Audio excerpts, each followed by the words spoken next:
Gold, trusted gold buyers. మీరు తాకట్టు పెట్టిన బంగారాన్ని విడిపించి ఈ రోజు ఉన్న మార్కెట్ ధరకు కొనబడను.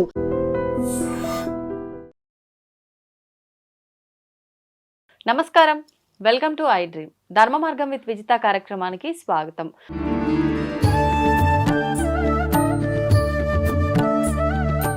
ప్రస్తుతం మనతో పాటు ఉన్నారు ప్రముఖ ఆధ్యాత్మికవేత్త, నారసింహ ఉపాసకులు అనంతరామ శర్మ గారు. ఇప్పుడు వారితో మాట్లాడి మరిన్ని విషయాలు తెలుసుకుందాం. నమస్తే అండి. నమస్కారం. నరసింహార్పణం. మనకు ఆషాఢ మాసం ఆల్రెడీ ప్రారంభం అయిపోయింది. ఈ ఆషాఢ మాసంలో మనకి మామూలుగా అంటే ఎటువంటి శుభకార్యాలు ఉండవు, కానీ ఇప్పటి నుంచి ఇంకా మనకు అన్ని కూడా దేవుడికి సంబంధించిన ఆరాధనలు, విశేషమైన రోజులు అనేవి ప్రారంభం అవుతుంటాయి. అందులో భాగంగా తీసుకుంటే ఏకాదశి, ముందుగా తొలి ఏకాదశి వస్తుంది. ఆ తర్వాత నుంచి మిగతా కార్యక్రమాలన్నీ కూడా ప్రారంభం అవుతాయని చెప్పి అనుకుంటాము. ఏకాదశికి మామూలుగానే చాలా ప్రాధాన్యత ఉంది. మరి ప్రత్యేకించి తొలి ఏకాదశి అంటే ఇంకా చాలా విశిష్టత. ఆ విశిష్టత గురించి తెలియజేయండి. ఆ రోజున ఉపవాసం ఏ రకంగా ఉండాలో తెలియజేయండి. తప్పకుండా. మనము శుద్ధ ఏకాదశి, బహుళ ఏకాదశి, రెండు ఏకాదశులు కూడాను విశిష్టమైనవి. విష్ణుమూర్తి ఆరాధనకి పౌర్ణమి ముందు, పౌర్ణమి తర్వాత అనేది ఉండదు. అసలు భగవత్ కార్యానికే అది ఉండదు. తిదివార నక్షత్రాలు ఏవి చూడాల్సిన పని లేదు, ఎప్పుడైనా చేసుకోవచ్చు. ఇంకా ఏకాదశి అనగానే విష్ణుమూర్తికి ఇంకెక్కువ ప్రీతికరమైంది. ఈ ఏకాదశి నాడు ఉపవాసం మామూలుగా వారాల్లో ఇప్పుడు మనం బాబా గారికి ఉపవాసం ఉందాం అనుకున్నాము, గురువారం నాడు ఉపవాసం ఉండే విధానము, ఏకాదశికి ఉపవాసం ఉండే విధానం డిఫరెంట్గా ఉంటుంది. గురువారం అనుకోండి, ఉదాహరణకి అది ఏ వారం అన్నా, సోమవారము, శుక్రవారం, మనం ఏ భగవత్ ఆరాధన చేస్తే ఆ వారం చేస్తే ఉదయం తలమించి స్నానం చేసి దీపారాధన చేసుకొని ప్రాతకాలాన్ని ఇలా పారాయణాలు ఏమైనా ఉంటే చేసుకొని మధ్యాహ్నం భోజనం చేసి రాత్రి టిఫిన్ కానీ ఏదైనా తిని ఉపవాసంగా చెప్తాము.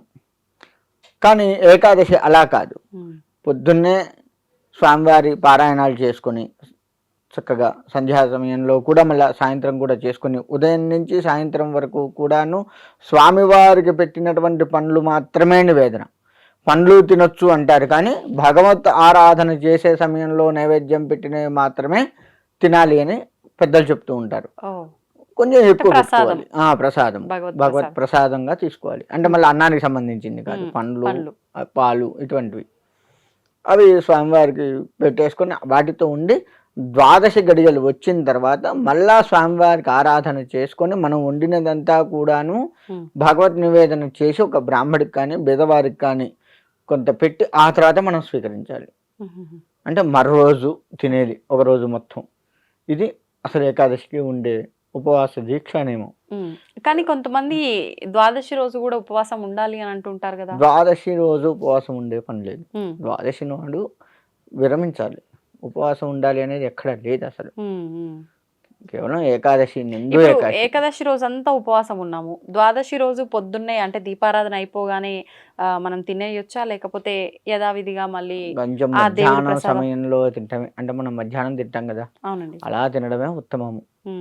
అప్పటి వరకు మనం తినకుండా ఉన్నాం కదా అని కక్కుర్తిగా తినకూడదు, అది కూడా ఉంటుంది. అదే చాలా మంది డైరెక్ట్ గా ఇంకా టిఫిన్ అదంతా ఏం లేదు, భగవత్ ఆరాధన అయిపోయింది, నైవేద్యం నివేదన చేసాము, డైరెక్ట్ గా వండుకొని లంచే మార్నింగ్ తినేస్తూ ఉంటారు. అది లేదు అసలు. ఏ సమయంలో ఏది చేయాలో అదే చేయాలి. అదే పడుకునే సమయంలో లేచుండే సమయంలో పడుకోవడం అది కరెక్ట్ కదా. అలానే ఇది కూడా. ఓకే. కాకపోతే ఏంటంటే ఈ షుగర్ పేషెంట్లు కొద్దిగా టాబ్లెట్, బీపీ ఇటువంటి టాబ్లెట్ వేసుకోవాలి తప్పదు అనుకున్న వారికి కాస్త టిఫిన్ చేసే సదుపాయం. అందుకే పండ్లు తినమనేది. శరీర ధర్మాన్ని కూడా కాపాడుకోవాలి కదా. ఇప్పుడు లేదండి మేము మొత్తం తినకుండా ఉండలేము అనుకున్న వాళ్ళు, ఈ పళ్ళు పలహారాలు ఇవన్నీ మాతో కావు అనుకున్న వాళ్ళు ఒక పూట తిని కూడా చేయొచ్చా? తినడం కూడా సాత్వికమైన తినాలి. అంటే అన్నానికి సంబంధించింది తినొద్దు. ఇప్పుడు ఉదాహరణకు ఉప్మా తింటాము, గోధుమ రవ్వ, బియ్యపు రవ్వ, 3 రకాలు ఉన్నాయి ఒక్క ఉప్మాలోనే. ఆ 3 రకాలలో బియ్యపు రవ్వ ఉప్మాని దూరం చేయాలి. బియ్యం ఉడికితే అన్నం అవుతుంది, రవ్వ అనే పేరే కానీ అన్నం అవుతుంది అది. కాబట్టి దాన్ని దూరం చేయాలి. ఇలా తీసుకోవచ్చు కాస్త. ఇది తప్పదు అనుకున్నటువంటి వాళ్ళు ఓకే. అంటే రైస్ ఐటమ్స్ తప్పించి రైస్ ఐటమ్ మిగతావి ఏవైనా కూడా అల్పాహారంగా తీసుకోవచ్చు. అయితే ఇక్కడ తొలి ఏకాదశి విశేషం ఏందయ్యా అంటే మనకి మృడాసురుడు అనే రాక్షసుడితో విష్ణుమూర్తి యుద్ధం చేసి ఉన్నాడు. యుద్ధం చేసి అలసిపోయి ఉత్తర ద్వారముఖంగా కూర్చొని యోగ నిద్రలో ఉన్నాడు. ఆ యోగ మాయ వచ్చేసి ఆ మృడాసురుడిని సంహరించింది. అందుకని ఆ ఏకాదశిని విశేషంగా చెప్తారు. సో ఆ సమయంలో విష్ణుమూర్తి ఆరాధన మనం ఎంత చేస్తామో అంత మంచి ఫలితాలు వస్తూ ఉంటాయి. ఇక్కడ మనం ఉత్తగా ప్రతిరోజు చేసే ఆరాధనకు 100% ఫలితం వచ్చింది. ఏకాదశి రోజు మన ఈ తొలేకాశి కాశీ పక్క పెడితే ఏకాదశి నాడు ఏకాదశి అంటామండి. శయనేకాశి పడుకుంటారు, ఆయన పడుకుంటారు. ఆ ఏకాదశి రోజు వచ్చేసి 1000% ఫలితం వస్తుంది.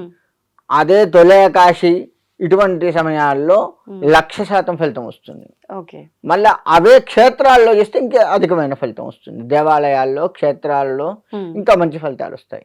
కాబట్టి దేవాలయ దర్శనము ఇటువంటివి బాగా ఎందుకు చేసుకుంటాం అంటే మంచి ఫలితం వచ్చి స్వామివారి అనుగ్రహం పూర్తిగా మన మీద ఉండాలి. ఫలితం అనగానే మళ్ళీ మనకు డబ్బులు, ఈ లౌకిక సుఖాలు కాదు, మళ్ళీ ఆధ్యాత్మికత మనలో పెరిగి భగవంతుడి యొక్క కృప మన మీద కలిగి ఈ జన్మరాహిత్యాన్ని పొందాలి. ఇంకొక జన్మ లేకుండా చేసుకోవాలి. జన్మరాహిత్యం అంటే దానికోసం మనం తాపత్రయపడాలి.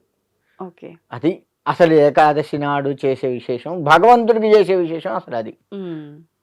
ఆ విధంగా కనుక ఎవరైతే చేసుకుంటారో భగవత్ అనుగ్రహం ఉండి వాళ్ళు ఖచ్చితంగా జన్మరాహిత్యం అంటే ఇంకొక జన్మ లేకుండా ఈ జన్మలోనే మనం చేసుకొని ఇంకా పూర్తిగా జన్మ లేని యొక్క జీవితాన్ని ఈ జన్మలో మనం గడపచ్చు.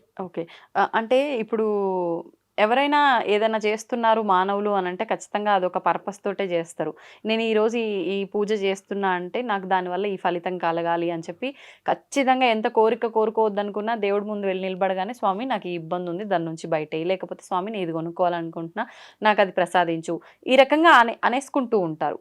ఒకవేళ అలాంటి ఏదైనా మనసులో ఒక న్యాయమైన ధర్మమైన కోరిక ఉంది అంటే గనక ప్రత్యేకించి ఈ ఏకాదశి రోజు ఏదైనా విధానం ఆచరిస్తే నెరవేరుతుందంటారా? ఖచ్చితంగా. అందుకే మనకి ఈ ఏకాదశి ఉపవాస దీక్షగా చేసి, ఉపవాసము అంటేనే భగవంతుడికి దగ్గరగా ఉండడం అని అర్థంగా చెప్తారు. అసలు ఈ ఉపవాసాలు అంటే మనం ఇవాళ అన్నం తినకుండా అని చెప్తున్నాం, కానీ ఉపవాసము అంటే భగవంతుడికి దగ్గరగా కూర్చోవడము. భగవంతుడి దగ్గర అంటే ఉత్త కూర్చోవటమా? ఇప్పుడు మన ఇద్దరం కూర్చోవటం పక్క పక్కన కూర్చోవటమా? కాదు కదా. భగవంతుడి యొక్క ధ్యాసలో ఉండడం. అలా ఉన్నట్లయితే ఆయన మెచ్చుకొని మనకు కావాల్సింది ఇస్తాడు. ఆయన ముందే రాసి పెడతాడు నీకు ఏ టైంలో ఏది రావాలో. అది కొంచెం త్వరగా వచ్చేట్టుగా సెట్ చేస్తాడు. నీకు 30 సంవత్సరాలకు పెళ్లి కావాలి, లేదు 30 సంవత్సరాలకు గృహయోగం కావాలి, కొంచెం ముందు వచ్చేది చేస్తాడు. ఎందుకంటే నీ భక్తి పెరిగింది కాబట్టి 30 నుంచి 25కు మార్చొచ్చు ఆయన. మార్చి మన ద్వారా మనం మంచి పొజిషన్లో ఉండి ఇల్లు ఈఎంఐ అయినా సరే ఏదో సొంత ఇల్లు అయితే వస్తుంది.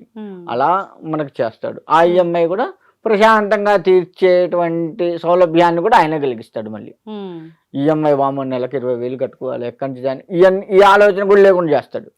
అంత మంచివాడు భగవంతుడు.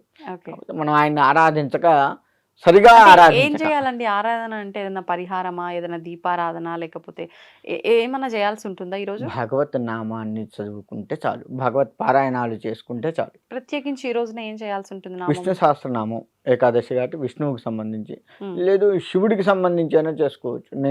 నాకు శివుడు అంటే బాగా ఇష్టం. శివుడికి సంబంధించి శివాయ విష్ణు రూపాయ శివరూపాయ విష్ణువే అని శివకేశవులకు భేదం లేదు. కాబట్టి అటు ఎవరి ఆరాధన చేసినా ఏకం సత్ విప్రా బహుజా భవంతి అన్నట్టుగా భగవంతుడు ఒక్కడే, ఆయన ఖచ్చితంగా మన కోరికలను తీరుస్తాడు. అంతేగాని ఈరోజు ఏకాదశి విష్ణుమూర్తి ఆరాధన అయితే నువ్వు శివుడు ఎట్లా చేసావు, అమ్మవారు ఎట్లా చేసావు, ఇవన్నీ ఉండవు భగవంతుడి దగ్గర. మన దగ్గర ఉంటాయి అవి, భగవంతుడి దగ్గర అదంతా ఉండదు.